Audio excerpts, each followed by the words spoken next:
And good evening, everybody, and welcome once again to the Video Sports page. I'm your host, Carl Pratt. Behind the scenes, Matt Willett putting our program together for us tonight. Once again, this is edition number 1132.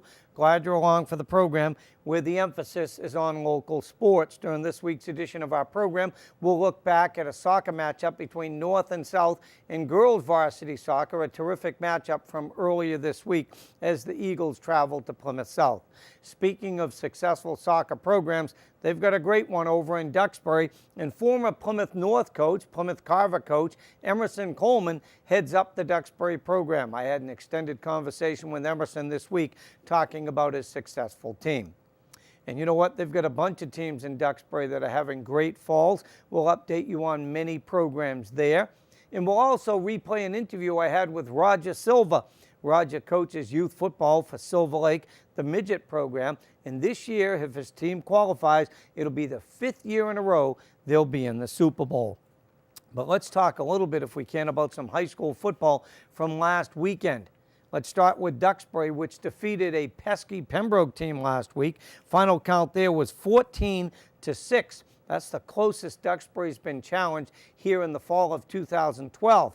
But what that means is, with that victory, Duxbury remains undefeated this season, a perfect 5-0. But more importantly, Duxbury's overall win streak is up to 32 straight victories. What an accomplishment by head coach Dave Mamron and the Duxbury Green Dragons. This past weekend, Sean McCarthy had a 40-yard touchdown run. He also threw a 28-yard touchdown pass. This week, Duxbury will take on Quincy in a non-league matchup. How about Dylan Oxen from Plymouth South? He helped lead the Panthers as they went down and took on a Sandwich team that was looking for an upset. But it was the Panthers that dominated this game, 49-14, although the score was only 7-0 at the end of the first quarter. It was only 14-0 at the break, but Plymouth South exploded for 35 points in the second half alone. Dylan Oxen had 5 touchdowns to lead the Panthers to that victory. He had touchdown runs of 73, 63, 26, 3, and 3. What a season Dylan Oxen is having for head coach Scott Fry.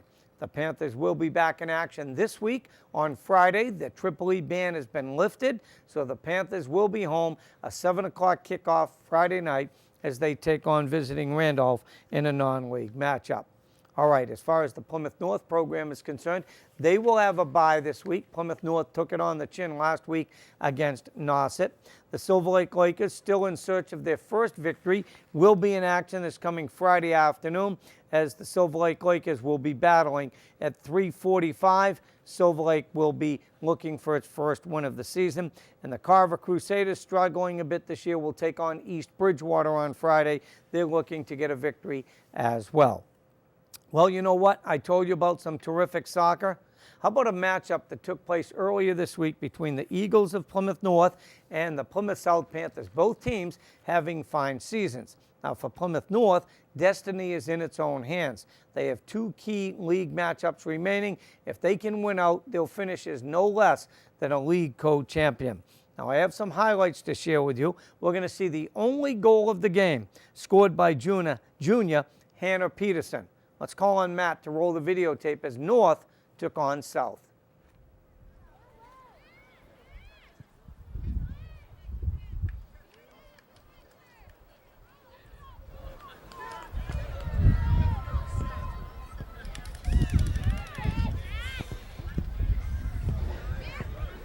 Hey!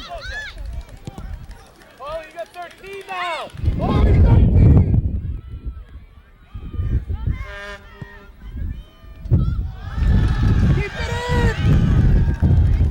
Double!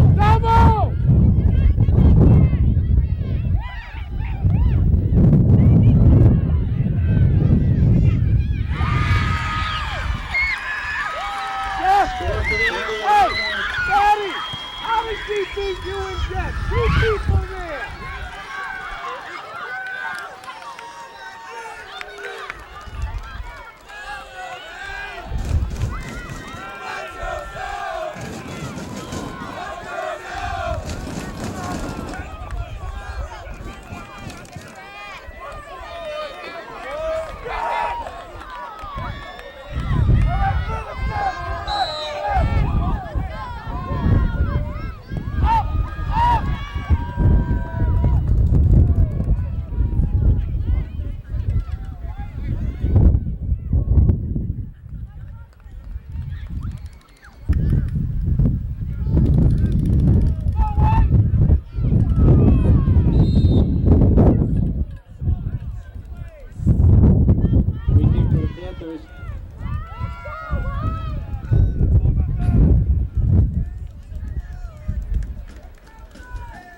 Bras to take it.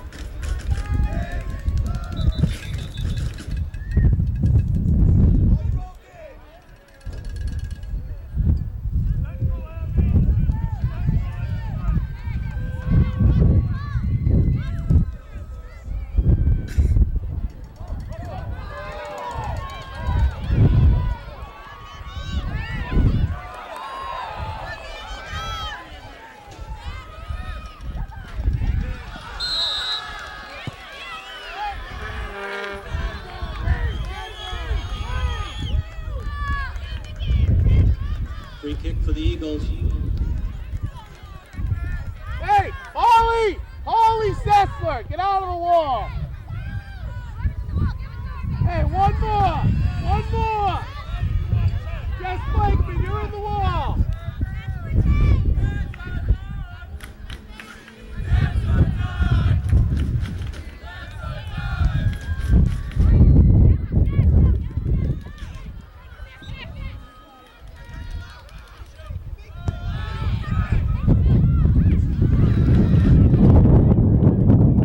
Corner kick signal.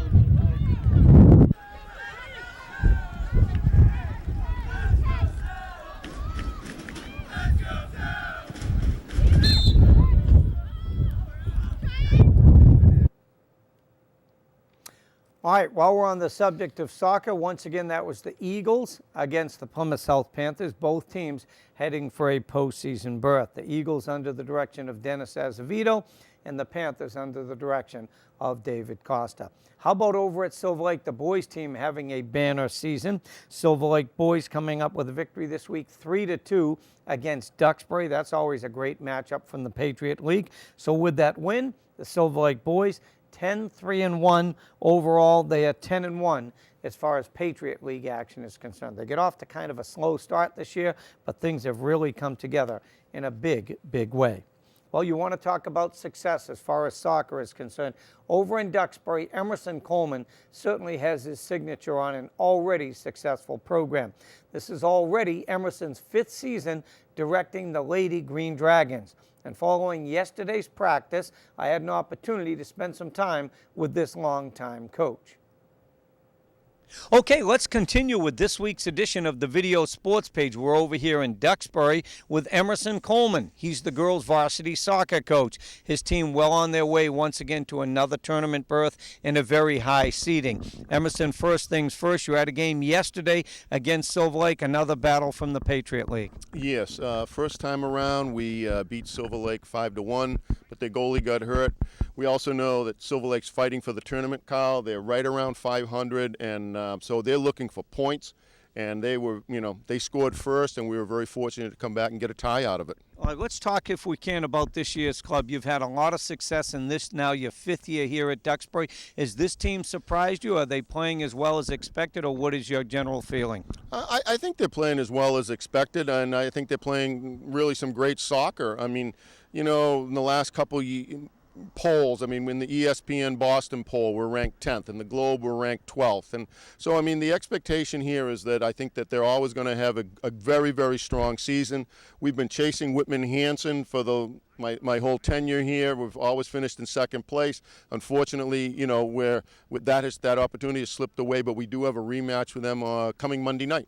All right, let's talk a little bit about the history. Emerson Coleman, for years, joining the Video Sports Page as the Plymouth North boys soccer coach, and oftentimes as a hockey coach for the Plymouth North program. This is now his 5th season over here in Duxbury. He talks about chasing Whitman-Hanson. Many people say your stepping stone, win your league first, your South Sectional, and then possibly the state championship. They do it a little bit different under Emerson Coleman's direction. Your first year here, you win a state championship. The next year, you get to the South Sectional semifinals.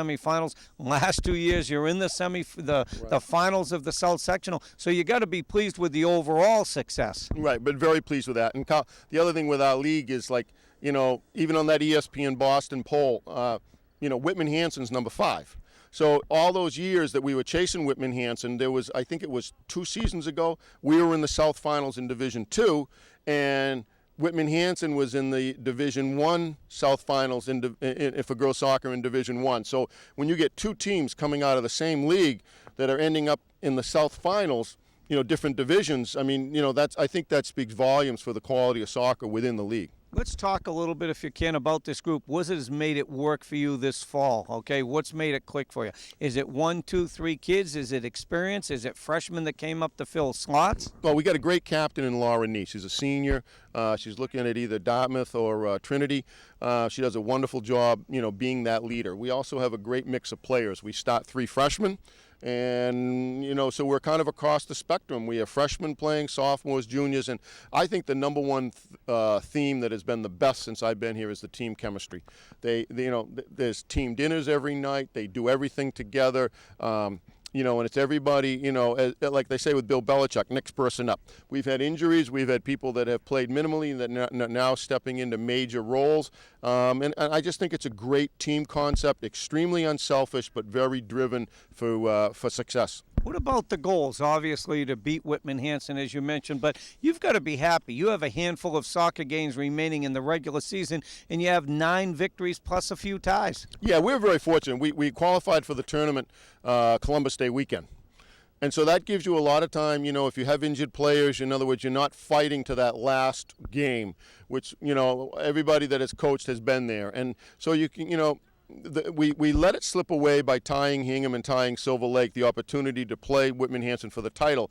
So now, we're building our team, we're getting healthy, we're working on our weaknesses. You don't want to practice things that you've already achieved, so we're really attacking our weaknesses and getting ready for the tournament. But we're looking forward to a game against Situate coming up in a couple weeks, the non-league games we have left with Barnstable and Middleborough, and a rematch with Whitman-Hanson. But that is one of the benefits, Carl, of qualifying for the tournament 3 to 4 weeks before the tournament even starts. I talk about qualifying for the tournament. That's nothing new for Emerson Coleman, coaching over here in Duxbury, now in his 5th season, 5 for 5 there. And prior to that, as I mentioned, he directed the Plymouth North Boys program. And your last 2 years there, you're out and very deep into the state tournament there as well. 96 and 98, Carl, my last 2 years coaching the boys at Plymouth Carver, or Plymouth/Plymouth North. We lost in 96 and in 98 in the Eastern Mass Finals for Division II boys. So, and I was very fortunate. I had a nice long run in Plymouth. We made the tournament 19 or 20 years in a row, and it's just a steady stream of quality, motivated, good people, athletes. Let me ask you, you took over for Pat Shea over here in Duxbury. You came from the Plymouth system. I keep saying that over and over because obviously people that have seen our program over the years have seen him wearing blue and white rather than green and black and white. But let's talk about it. What is your thoughts about this Duxbury program? Everybody, and I don't mean soccer now, everybody turns around and they always shake their heads and say, it's football, it's cross country, it's volleyball, it's field hockey, it's soccer, and on it goes, swimming. Every sport out here, every kid seems to be lacing them up or putting a shirt on for some sport. I think a lot of it, Carl, is that the students here are committed not only academically to success, but we have so many multi-sport athletes. Like on I'll just speak from the girls soccer team. I mean, there are girls that take lesser roles on the soccer program, but might be league all-stars in ice hockey, or they play soccer, but their major sport is lacrosse. So I think one of the things that I really think, whether it's football, I've talked to Coach Mameron and Coach Sweet, is multi-sport athletes. And I think that allows them to just broaden their spectrum. They don't just say, hey, I'm playing baseball or I'm playing softball and I'm going to work on that 12 months a year. These kids go from season to season, and I think by the time they get done doing that, we have girls that go from soccer season to the swim season to the crew season. I think they just become extremely well-rounded athletes. All right, I'm going to ask you a quick note here about your hometown. Okay, you and I grew up in Plymouth. We played Babe Ruth baseball together.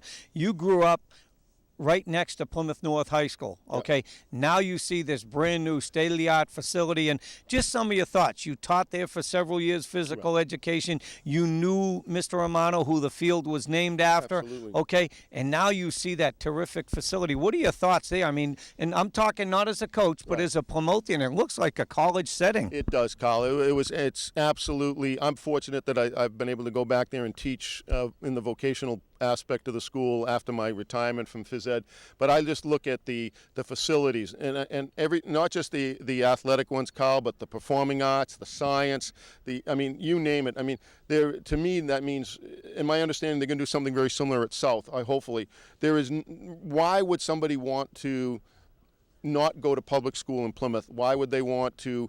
I mean, the facilities, the educational leadership with Miss McSweeney and Dr. Maestas on down. I mean, it's just an incredible opportunity for the taxpayers of Plymouth for their children to have. And you know, whether your children is in the senior there that's only going to get 1 year, or they're in kindergarten, because I really think that the school department in Plymouth is committed to a great education, very well-rounded education, and just that standard of excellence. I just see it every day from the administration, and I see it from the teachers in the hallways. Well, certainly thoughts well said here from Emerson Coleman, a local guy who's giving back to the programs. Sure, you get a little stipend for coaching, but when people add up all those hours, it's hardly worth it. But we know it's been a passion of yours. Success has been commonplace when you mention the words Emerson Coleman. We appreciate your time, and good luck the rest of this fall with your program. Thank you very much, Carl. I appreciate you coming over here. You bet. This is Emerson Coleman joining us this week on the Video Sports Page. We'll continue with more, so stay with us. Well, you know what? We talked to Emerson, obviously, at length. He's a Duxbury coach. Let's talk about some of the other Duxbury programs, like the field hockey program, which we featured on this show not too long ago. All they did was come up with an impressive victory on Wednesday against Situate. Final count was 5-0. What's this mean? Duxbury's won another league championship. Their record in the Patriot League, 11-0. Overall, their mark is 15-1. And this comes on the heels of a record of 22-2 1 year ago. So that's success there. We talked about the soccer teams. We talked about the undefeated football team in Duxbury. Why don't we talk about the golf team? 40-32 winners this week as they knocked off Middleborough. It was Matt Feldman and Jackson Sinnott leading the way for Duxbury. With that victory, Duxbury's golf team 12-1 on the season. You know, there are successful programs in other towns in our viewing area. That's right. How about the volleyball team from Pembroke? Winners this week against Duxbury. There you go. 3-2 was the final there. Pembroke's volleyball team 14-2 on the season. Head coach John Laverty's cross-country programs, cross-country programs in Plymouth doing quite well. No surprise there. Year in and year out, he has these kids prepared to go to great lengths. Plymouth North coming up with double victories this week against Nauset. So 24-37 was the score for the boys. Their record is now 6-1. The girls come up with a 19-36 victory. Their record now 6-1. Nicole Borofsky leading the way for the girls in that lopsided victory. Well, there's lots of success in football with the Silver Lake Warrior program, especially at the midget level. And they've got a huge matchup this week as they go up against undefeated Marshfield. And the head coach and the guy that stirs the drink over in Kingston is Roger Silva. And earlier this week, Roger and I talked about his team's success. Okay, joining me this week on the program, Roger Silva, the proud coach of the Silver Lake Warrior Midget Division. Undefeated record following another impressive victory last weekend against Hanover, and you just continue to turn out victories week after week. Well, it's not that easy, Carl, as you say it is. It's playing some good football, some good players on our team that understand at a young age, you know, what we need to do to win. So. Yeah, but let's talk about it. Your own son with a couple more touchdowns this past weekend. What's he up to now, in the high 20s? Yeah, something like that. We try not to count, but he's got something like 23, 26, he says, something like that. But it's all about the team. They're the one that's giving him those lanes and doing the job up front for him to do what he needs to do. So it's a complete team effort. Sure it is, and I don't want to put you on the spot, but you've been coaching for, since way back in the early 90s with your other son, Marquise. What makes your son special when he does run with this team? And I mean, he still has to pick the holes. He still has to be maybe one step above those defenders. Yeah, You're right. I think what it is that he's just grew up in a football household and watching Marquise and I break down tape when he was a young age. He used to sit there watch it, and I think, believe it or not, a lot of people say when you're young that mind is just so fresh and you absorb so much, and I think Michael's a